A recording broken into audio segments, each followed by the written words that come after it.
사도신경으로 우리의 신앙을 고백하겠습니다. 나는 전능하신 아버지 하나님, 천지의 창조주를 믿습니다. 나는 그의 유일하신 아들, 우리 주 예수 그리스도를 믿습니다. 그는 성령으로 잉태되어 동정녀 마리아에게서 나시고 본디오 빌라도에게 고난을 받아 십자가에 못 박혀 죽으시고 장사된 지 사흘 만에 죽은 자 가운데서 다시 살아나셨으며 하늘에 오르시어 전능하신 아버지 하나님 우편에 앉아 계시다가 거기로부터 살아있는 자와 죽은 자를 심판하러 오십니다. 나는 성령을 믿으며 거룩한 공교회와 성도의 교제와 죄를 용서받는 것과 몸의 부활과 영생을 믿습니다. 아멘. 찬송가 90장 주 예수 내가 알기 전 찬양하겠습니다.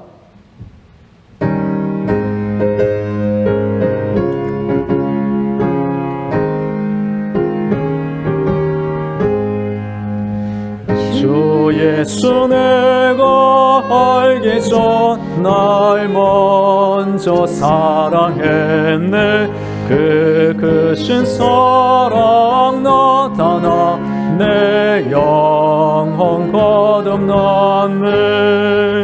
주 내 맘에 늘 계시고 나 주의 안에 있어 저 포도비유 같으니 참 좋은 나의 친구.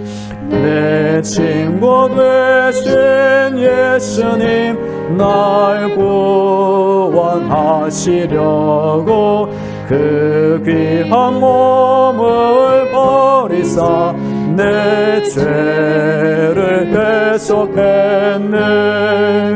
나 주님을 늘 믿으며 그 손을 의지하고 내 몸과 마음을 바쳐서 끝까지 충성하리. 내 진실하신 친구여 큰 은혜 내려주사 날 항상 보호하시고 내 방패 되옵소서. 그 풍성한 참 사랑을 네 능히 끊을 소냐. 날 구원하신 예수는 참 좋은 나의 친구.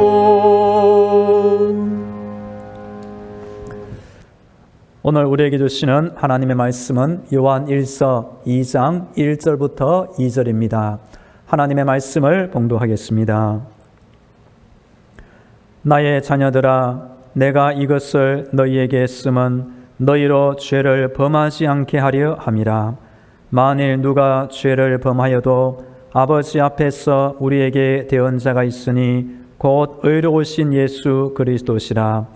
그는 우리 죄를 위한 화목제물이니 우리만 위할 뿐 아니요 온 세상의 죄를 위하심이라. 아멘. 할렐루야. 하나님께서 우리 성도들의 모든 기도를 듣고 계시며 응답하고 계십니다. 오늘도 하나님의 전신갑주를 입으시고 예수님의 피볼로 무장되어 승리하기를 축복합니다. 어린 시절부터 찬양하기를 좋아했던 한 소녀가 있었습니다.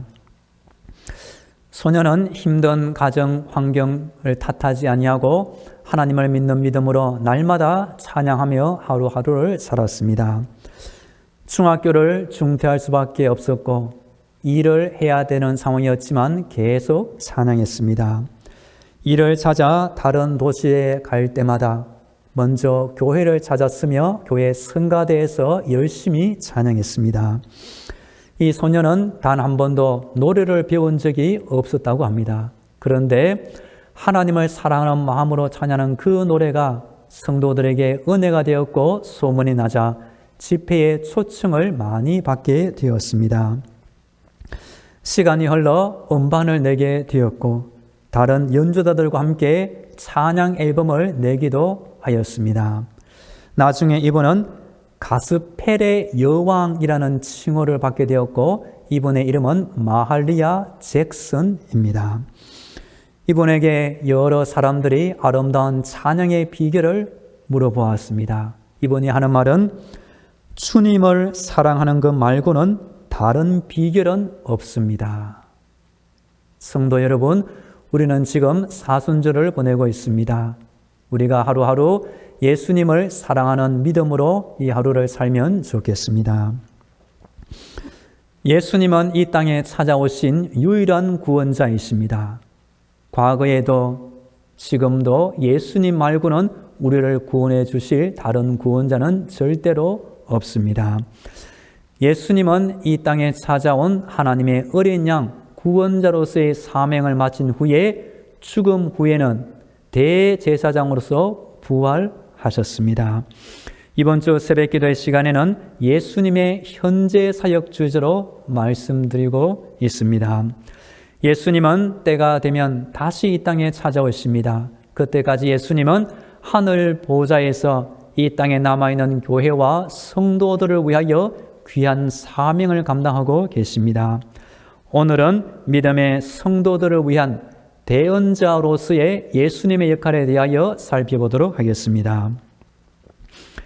대언자, 영어로는 advocate이라고 말합니다. 번역하면 변호자, 변호사에 해당합니다. 우리 성도들을 위해, 우리의 사건을 위해 하나님 앞에서 우리 편이 되어 변론해 주는 예수님의 역할이 됩니다. 오늘 본문인 사도 요한이 예수님의 제자로 이 땅에 남아있는 동안 기록한 귀한 서신입니다.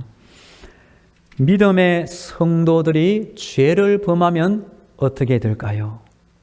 악한 영 사탄은 금세 우리의 양심을 찌르며 정죄감, 열등감을 줄 것입니다. 그때 우리 성도는 하나님 앞에 회개하면 됩니다. 요한일서 1장 9절에 보시면 만일 우리가 죄를 자백하면 그는 미쁘시고 이로우사 우리 죄를 사하시며 우리를 모든 불의에서 깨끗하게 하실 것이요. 우리가 때때로 실수하면 하나님 앞에 고백하면 하나님은 언제든지 용서해 주십니다. 그렇지만 우리가 죄를 부인하면 거짓말하는 자가 될 것입니다. 만일 우리가 범죄하지 아니하였다 하면 하나님을 거짓말하는 이로 만드는 것이니 또한 그의 말씀이 우리 속에 있지 아니하니라. 우리가 실수하고 죄를 범했을 때 하나님 옆에서 예수님은 우리를 위하여 대언자의 역할을 감당하십니다. 우리 함께 오늘 본문 1절 말씀을 읽겠습니다. 1절 시작. 나의 자녀들아 내가 이것을 너희에게 쓰면 너희로 죄를 범하지 않게 하려 함이라. 만일 누가 죄를 범하여도 아버지 앞에서 우리에게 대언자가 있으니 곧 의로우신 예수 그리스도시라. 아멘. 사도 요한이 성도들을 부르는 호칭이 나옵니다. 나의 자녀들아. 요한이 이 편지를 적을 때 나이는 아마 90세가 훌쩍 넘은 노사도였다고 합니다. 이 당시에는 예수님의 제자들 중에서 오직 사도 요한만이 이 땅에 남아 생존해 있었습니다. 나이 많은 사도 요한은 당시 교회의 성도들을 사랑하는 아버지의 마음으로 자녀라고 부르고 있습니다. 그리고 이 편지의 기록 목적은 죄를 범하지 않게 하려 함이라 라고 말합니다. 사도 요한도 우리 하나님도 성도들이 죄를 짓는 것은 원치 않습니다. 성도가 범죄하게 되는 것에 대하여 두 가지 극단이 있습니다. 과거 알마니안 교도들은 이렇게 생각했다고 합니다. 성도가 작은 죄라도 범하는 순간 이미 받은 구원을 잃게 된다는 것입니다. 그러면 다시 구원을 받을 필요가 있다고 가르친 것입니다. 예를 들면 가족이나 가까운 사람에게 화를 내거나 거친 말 한 번 하면 그 사람은 구원을 잃어버렸다. 그리고 하나님을 자녀들이 한 번이라도 실수하면 찾아가서 매를 들고 때리는 무서운 하나님으로 인식한 것입니다. 만일 이것이 사실이라면 우리 성도들은 하루에 10번, 100번, 수백 번이라도 다시 구원받아야 할 필요가 있는 것입니다. 다른 한 가지 극단이 있습니다. 그것은 하나님은 무슨 죄라도 용서해 주시기 때문에 우리 성도들은 아무런 죄를 지어도 괜찮다고 가르치는 극단입니다. 이것은 하나님을 너무 가볍게 여기는 것이고 죄의 심각성과 그 결과를 모르는 것입니다. 그러면 우리 성도들은 양극단을 버리고 올바른 성경적인 입장을 취해야 하는 것입니다. 그것은 하나님의 기쁨과 영광을 위하여 살아가는 것이 우리의 인생 목적이 되는 것이며, 성도는 가능하면 무슨 죄라도 멀리하는 것이 합당한 삶의 태도일 것입니다. 혹시 저를 범하면 진심으로 회개하고 하나님을 찾고 용서를 구해야 하는 것입니다. 즉, 과거 알마니안 교도들의 극단, 또한 무양심주의자들처럼 아무런 죄의식 없이 함부로 인생을 사는 극단은 피해야 하는 것입니다. 성도가 구원받으면 우리 영혼 안에 하나님의 영적인 본성, 새로운 생명이 우리 안에 찾아옵니다. 그러면 과거의 악한 죄를 멀리 하고자 하는 새로운 본성이 우리의 생활 태도가 될 것입니다. 만일 우리가 죄를 범하면 우리는 양심의 가책을 느끼게 되고 하나님과의 관계가 멀어질 수가 있는 것입니다. 그럴 때 우리 예수님은 우리를 위하여 대언자의 역할을 감당해 주십니다. 만일 누가 죄를 범하여도 아버지 앞에서 우리에게 대언자가 있으니 곧 의로우신 예수 그리스도시라. 이 구절에 보면 우리 예수님을 우리를 위한 대언자로 설명하고 있습니다.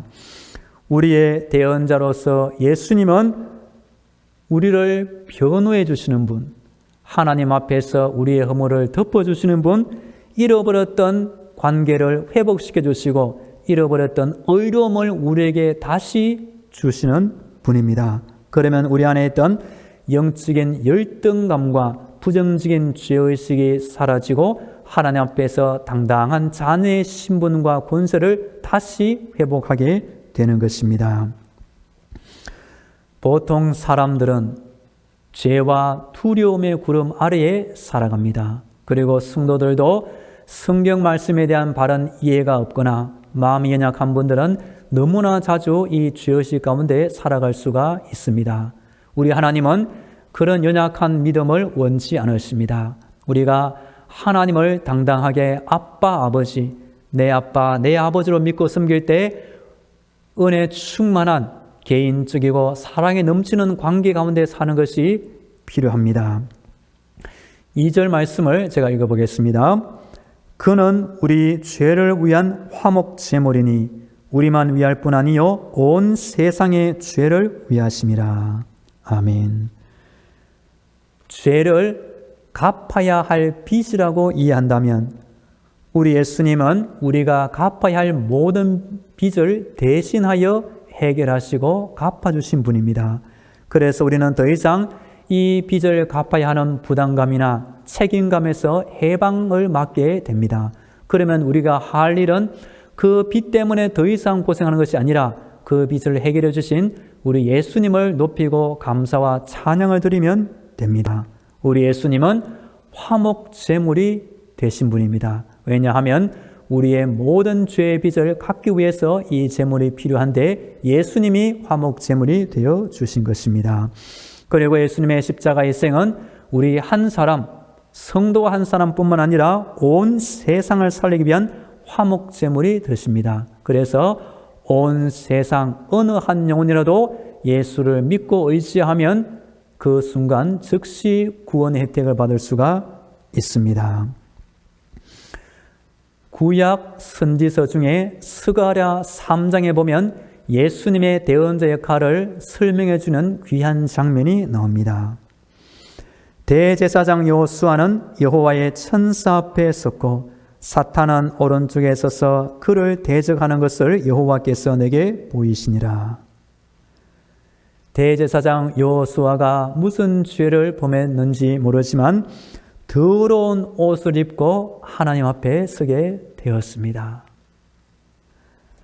그때 하나님은 더러운 옷을 벗기시고 다시 아름다운 옷을 입혀 주셨습니다. 그것은 악한 죄를 용서해 주시고 다시 이전의 아름다운 관계를 회복시켜 주신 것을 말해줍니다. 그것을 옆에서 보고 있던 스가랴 선지자가 하나님 앞에 이런 간청을 합니다. 내가 말하되 청결한 관을 그의 머리에 씌우소서 하며 곧 청결한 관을 그 머리에 씌우며 옷을 입히고 여호와의 천사는 곁에 섰더라.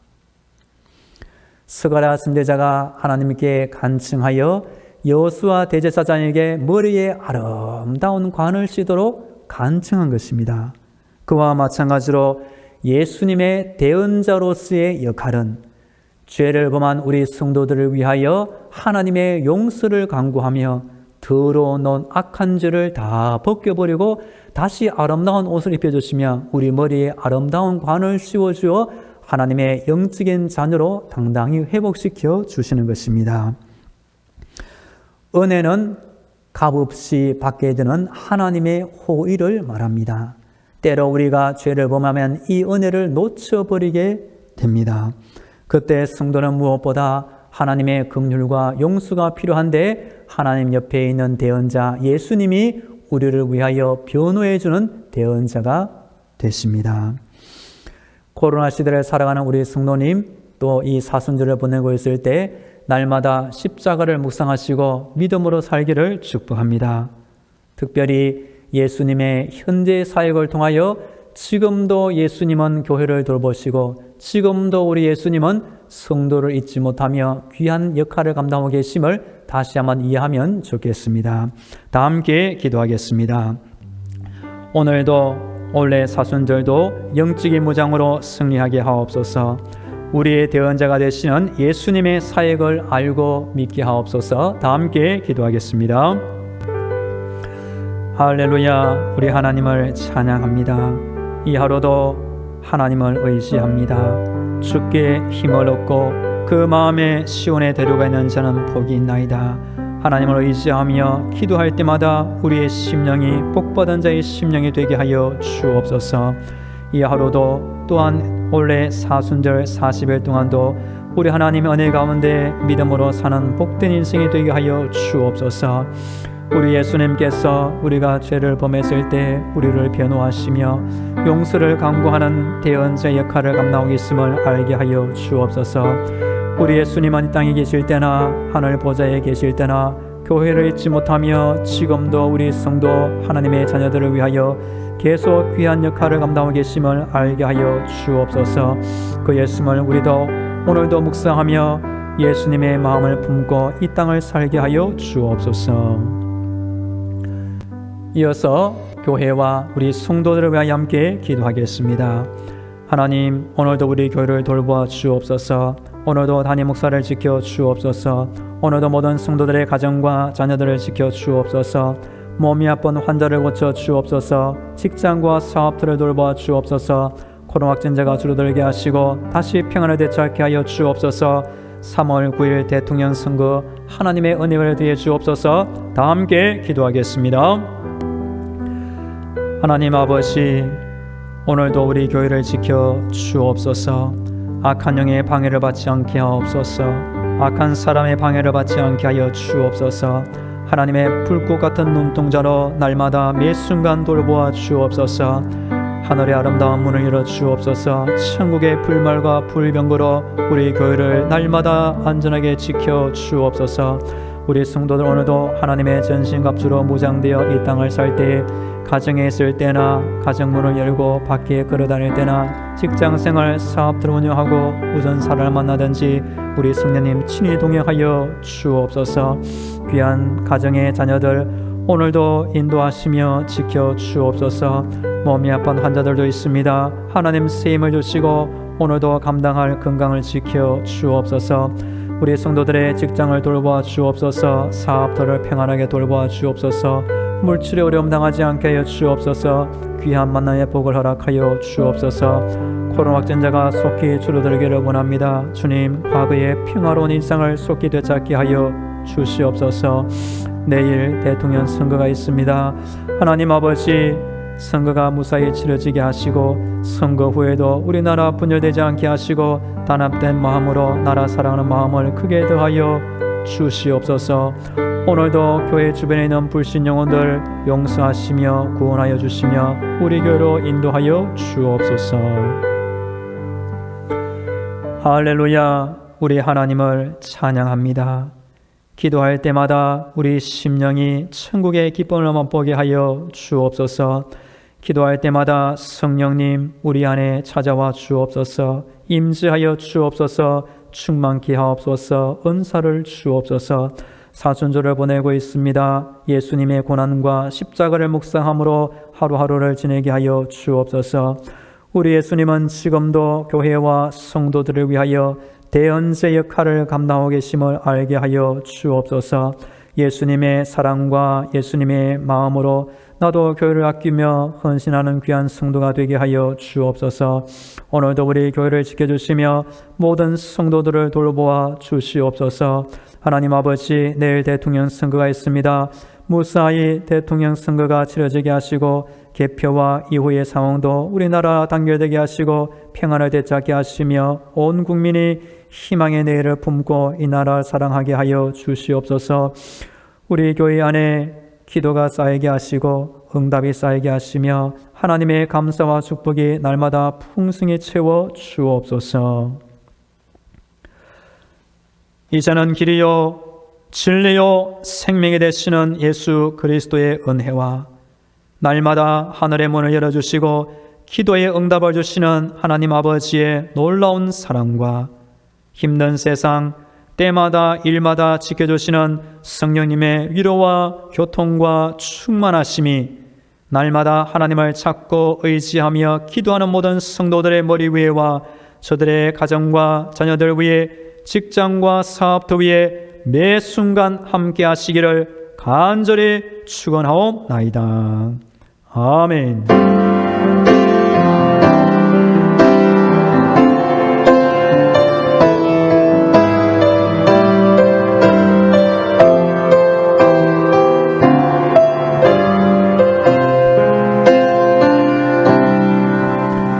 계속 개인 기도로 하나님의 은혜를 간구하겠습니다.